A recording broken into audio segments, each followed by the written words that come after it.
এই জন্য হাসছি, এই রাজ্যের প্রধান বলেছেন আমরা 500 টাকা দিয়ে লোক এনেছি। 500 টাকা দিয়ে এত লোক, বাপরে বাপ। তাহলে ভাবুন আপনি 1500 টাকা দিয়ে কত লোক আনেন। আমরা 500 টাকা দিয়ে লোক আনি, আপনার 1500 টাকায় লোক জমে না।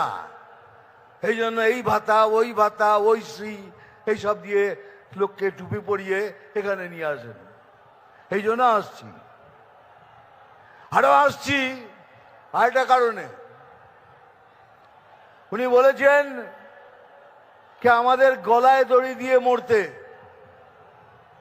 আমি বললাম ঠিক আছে আমরা মরবো, আমরা গলায় দড়ি দিয়ে মরবো, কিন্তু আপনি কথা দিন আপনি রেল লাইনের মাথা দিয়ে দেবেন।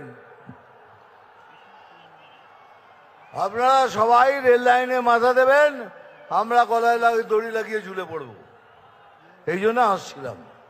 আর জন্য আসছিলাম, এই ধর্ণা দিয়েছেন কিসের জন্য পড়ে জানলাম। একটা লোকের 389টা ছেলে মেয়ে, একজনের 389টা ছেলে মেয়ে, আর একজনের 310টা। উনি ধর্ণা দিয়েছেন তুই 400 করিসনি কেন। আমি এসআইআর নিয়ে লড়ছি, 389 থেকে 400 করিসনি কেন। কেন সুপ্রিম কোর্ট বলেছে এটা অসম্ভব, বৈজ্ঞানিকভাবে অসম্ভব। ইনি 389 জনের বাবা। তা আমি সেই বাবার সাথে দেখা করতে চাই, আমি ওনার পায়ে হাত দিতে চাই কি দাদা আপনি কি খান, আপনি একটু দয়া করে বলুন আপনি কি খান।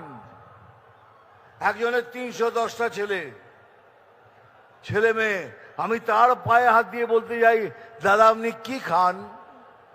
ওই তাদের জন্য উনি লড়ছেন, এটা ভাববেন না আপনাদের জন্য লড়ছে। ও 310 কেন 325 হয়নি, ওই জন্য লড়ছেন। সুপ্রিম কোর্ট বলেছে এটা অসম্ভব, বৈজ্ঞানিকভাবে এটা সম্ভব নয়। তাহলে 389টা যার ছেলে মেয়ে, একটা মৌজাতে তো 600 সিট থাকে, 600 ভোটার, ওই একজনই আমাদের হারিয়ে দেবে। ওই একজন 389টা ভোট দিয়ে আমরা হেরে যাব। আর এত হাসি পায় যখন উনি বলেন 1 মিনিটের মধ্যে তোদের কেটে শেষ করে দেবো। বলে আমি আসি বলিয়ে বাঙালি হিন্দুরা বেঁচে আছে, এই তো 1 মিনিটের মধ্যে সবাইকে জড়ো করে তোদের ফেলে দেবো। সেই জন্য